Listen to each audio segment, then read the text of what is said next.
Hi friends, welcome back to my YouTube channel.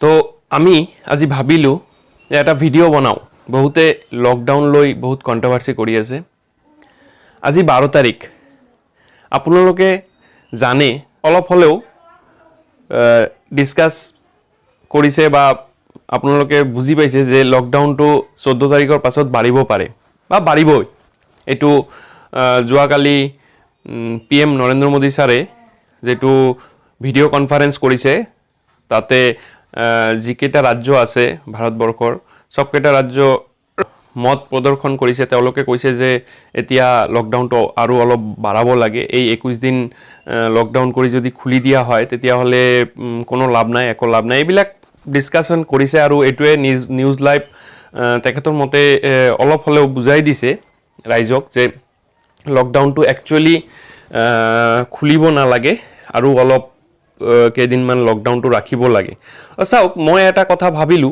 যে এই লকডাউনটো যদি খুলি দিয়া হয় তেতিয়া হলে মোৰ মতে কিন্তু বেয়া হ'ব কিয়নো মই কৈ আছো এটোৰ কাৰণে কৈ আছো যে এই 21 ডেজ আমালকে যেটো কষ্ট কৰিলো বহুত কষ্ট হৈছে কিন্তু বহুত কষ্ট হৈছে সবৰ হৈছে ঘৰত থাকি হ্যাঁ কিন্তু এতিয়া যদি এটো খুলি দিয়া হয় তেতিয়া হলে যেবিলাক মানুহ এতিয়ালৈ সৰকাৰৰ হাতত আহা নাই বা এই ভাইৰাছৰ লুকাই আছে তেওঁলোকক কিন্তু এতিয়াও ধৰিব পৰা নাই সৰকাৰে ঠিক আছে তেওঁলোক লকডাউন খোলাৰ পিছত তেওঁলোকে আহি যাব মাৰ্কেটত আৰু সবই মিহি যাব মিহি গলে কি হ'ব যে এই ভাইৰাছটো বাড়াৰ চান্স সম্ভাবনাটো বেশি আছে অলৰেডি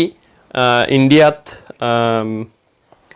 7000 প্লাস হৈ গল তথাপিও মই কৈ আছো বাহিৰৰ দেশৰ কৈ অলপ কমে আছে আমাৰ ভাৰতবৰ্ষত হ্যাঁ এতিয়াও তৃতীয় স্টেজ পোৱা নাই যদি এই লকডাউন 21 দিনৰ পাছত খুলি দিয়া হয় তেতিয়া হলে তৃতীয় স্টেজ পাই যাব এটোৰ কাৰণে মোৰ মতে এই লকডাউনটো আৰু অলপ দিন ৰাখিব লাগে জানো কষ্ট হৈ আছে সবৰে হৈ আছে তো আপোনালোকে কি কয় এটো মোৰ মত জনালো মোৰ মতে এতিয়া হু নেক্সট এটা কথা লৈ কালি এটা ভিডিও আমি চাইছিলো অসমৰ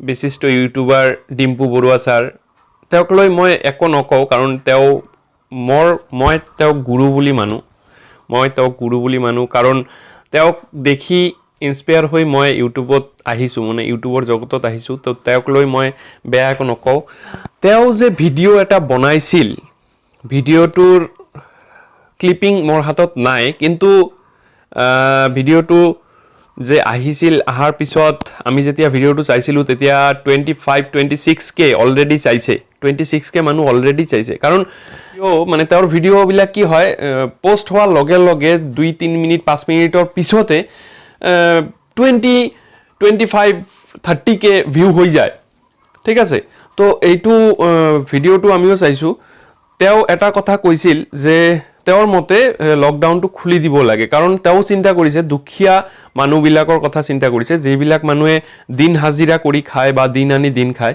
স্যাৰ ঠিকে চিন্তা কৰিছে আপুনি ডিম্পু স্যাৰ আমি বেয়া কোৱা নাই যে আপুনি বেয়া চিন্তা কৰিছে কিন্তু আপুনি চাওক এটা কথা যে এই যে কথাটো আপুনি যে কৈছে যে লকডাউন খুলি দিব লাগে দুখিয়া মানুহৰ কথা চিন্তা কৰি দুখিয়া মানুহবিলাক বহুত কষ্টত আছে হ্যাঁ তেওঁলোকে দিন কিন্তু মোৰ মতে চাওক তেওঁলোকে লকডাউন খোলাৰ পিছত বাহিৰত কামলৈ ওলাই যাব ওলাই যোৱাৰ পিছত যেবিলাক মানুহৰ সংস্পৰ্শত আহিব মানে যেবিলাক মানুহৰ লগত তেওঁলোকে মিহিব মানে মিশি কামবিলাক কৰিব তেওঁলোকৰ যদি কাৰবা ভাইৰাছটো থাকি যায় হ্যাঁ যেনেকুৱা গুৱাহাটীৰ এটা কেছ আপুনি পাইছে না নাই দিল্লীৰ পৰা কিমান দিন আগত ঘূৰি আহিছে তাৰ পাছত এটো ভাইৰাছটো ধৰা পৰিছে তো ইমান দীঘলকে আমি কব বিচাৰা নাই আপুনি বুজি পাইছে মই কি কৈ আছো মানে কি কব চেষ্টা কৰি আছো যদি হৈ যায় তেওঁলোকৰ ঘৰৰ পৰিয়ালৰ যদি তেওঁ অনলি ওয়ান মেম্বাৰে হয় ইনকাম সোৰ্সৰ তেতিয়া হলে এই পৰিয়ালটোৰ কি হ'ব জানো বিৰাট কষ্ট হৈ আছে, চবৰ কষ্ট হৈ আছে। এইটোৰ কাৰণে আপুনি কালিৰ ভিডিঅ'টো ডিলিট কৰিছে না কি কৰিছে নাজানো, আপুনি আজিৰ ভিডিঅ'ত কৈছে। এই ক্লিপিংটো আপোনালোকে অলপ চাওক। ডিম্পু ছাৰ আজি মৰ্নিঙত ফেচবুকত এটা ভিডিঅ' দিছে, ভিডিঅ'টো অলপ আপোনালোকক দেখাই আছো, চাওক ক্লিপিংটো। তাৰিখৰ পিছত লকডাউনটো খুলি দিব লাগে নে আৰু বঢ়াব লাগে তাৰ বিষয়ে আলোচনা কৰিছিলোঁ, আপোনালোকৰ মতামত লৈছিলোঁ, মোৰো মতটো দিছিলোঁ। কিন্তু সেই ভিডিঅ'টোত কিবা এটা প্ৰব্লেম হৈ গ'ল। 1 ঘণ্টামান যোৱাৰ পিছত কিবা এটা আহি গ'ল ইউটিউবৰ ফালৰ পৰা, কপিৰাইট নহয়, কিবা এটা আহি গ'ল আৰু এৰৰ, যাৰ ফলত মই ভিডিঅ'টো ডিলিট কৰি দিলোঁ আৰু সেই ভিডিঅ'টো পুনৰ বনাবলৈ চেষ্টা কৰোঁ। মানে ডিম্পু ছাৰ নিজেই কৈছে কালিৰ ভিডিঅ'টো কি হৈছে নাজানো, কালিৰ ভিডিঅ'টো ডিলিট হৈ গৈছে। মই ইমান মানে কণ্ট্ৰভাৰ্চিত যোৱা নাই আৰু যাৱাৰ দৰকাৰো নাই, কাৰণ মই ডিম্পু ছাৰক সঁচাই হাৰ্ডৰ পৰা ভাল পাওঁ। তেওঁ যিবিলাক ভিডিঅ' বনায়, প্ৰতিটা ভিডিঅ' মানে ভাল ভাল টপিকৰ ওপৰত বনায়, ভাল ডিছকাশ্যন কৰে, ভাল। মই ইমান এনেকুৱা ডাঙৰ ইউটিউবাৰ হোৱা নাই তেওঁৰ নিচিনা, তো মই এইবিলাক কথা কোৱা বেয়া মই নকওঁ। ছাৰ যদি মই কিবা আপোনাক হাৰ্ট কৰিছোঁ প্লিজ মোক ক্ষমা কৰিব। মই এটা কথা কওঁ ছাৰ, আপুনি যেতিয়া ভিডিঅ'বিলাক বনাব তেতিয়া কোনো গেপিং নাৰাখিব ছাৰ, কাৰণ গেপিং ৰাখিলে কি হয়, মানুহবিলাক বহুত কিবা কিবি কমেণ্টবিলাক দি দিয়ে বা কিবা কিবি কৰি দিয়ে, তেতিয়া আমাৰ বেয়া লাগে সঁচাই, কাৰণ আমি আপোনাক মানে হৃদয়ৰ পৰা মৰম কৰোঁ ছাৰ। ডিম্পু ছাৰক কৈছোঁ আমি, তো যদি কিবা বেছি কৈছোঁ ছাৰ আপুনি মোক ক্ষমা কৰিব।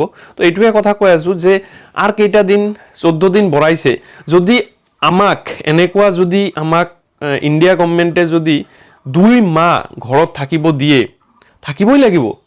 আৰু এই দুখীয়া পৰিয়ালৰ কথা আমি যেনেকৈ চিন্তা কৰি আছোঁ, গভৰ্ণমেণ্টৰ ফালৰ পৰাও চিন্তা কৰিব লাগিব, চিন্তা কৰিবই লাগিব। জানো এই 21 দিনত আমাৰ ইণ্ডিয়াৰ অৰ্থনীতি কি ডাউন হোৱা নাই? হৈছে। কিন্তু এটা কথা চিন্তা কৰক, এই অৰ্থনীতিতকৈ যদি মানুহবিলাক গোটেই নাই হৈ যায় তেতিয়া কি হ'ব? পইচা পাতি বা অৰ্থনীতি চিন্তা কৰি কি হ'ব?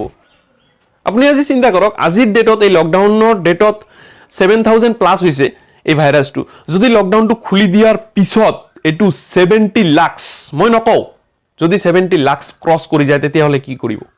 আমাৰ ইণ্ডিয়াৰ ডক্টৰ, এনেকুৱা ডক্টৰ আছে যে এইবিলাক মানুহক তেতিয়া তেওঁলোকে ভাল ট্ৰিটমেণ্ট দিব পাৰিব? এতিয়া যিবিলাক হৈ আছে সেইবিলাকৰ মাজত কিন্তু ৰিকভাৰী হৈ আছে, কাৰণ অলপ সংখ্যকহে ধৰিছে। মই এইটোৱে কৈ আছোঁ যে আমাৰ ইণ্ডিয়া গভৰ্ণমেণ্ট, মোদী ছাৰ যেটো ডিচিশন লৈছে বা আমাৰ অসম চৰকাৰে যেটো ডিচিশন লৈছে, তেওঁলোকে বুজা মেলা কৰি এইটো মোৰ মতে ভালে হৈছে। আপোনালোকে কি কয়? ঠিক আছে, মই বিশেষ একো নকওঁ, মই এইখিনি কথা আপোনালোকৰ ওচৰত ধৰিলোঁ। তো আজি এইটোৰ ওপৰত টপিকটো বনালোঁ, কেনেকুৱা হ'ল নাজানো। যদি ভাল লাগে ভিডিঅ'টো লাইক কৰক, কমেণ্ট। আপুনি যিখিনি কথা কয় মই জানো, আমি এইবিলাক কথা আপোনাৰ লগত কণ্ট্ৰভাৰ্চিত আহিব নালাগে, কিন্তু জাষ্ট মই ছাৰ এটা টপিকৰ ওপৰত বুজোৱাৰ চেষ্টা কৰিলোঁ। আপোনাৰ নিচিনা হোৱা নাই, আপুনি ইমান ধুনীয়াকৈ বুজা, আমি এনেকুৱা বুজাব নোৱাৰোঁ। তথাপি যদি কিবা বেয়া কৈছোঁ প্লিজ মোক মাফ কৰিব বা ক্ষমা কৰিব। ধন্যবাদ, বাই বাই, লগ পাম নেক্সট এটা ভিডিঅ'লৈ।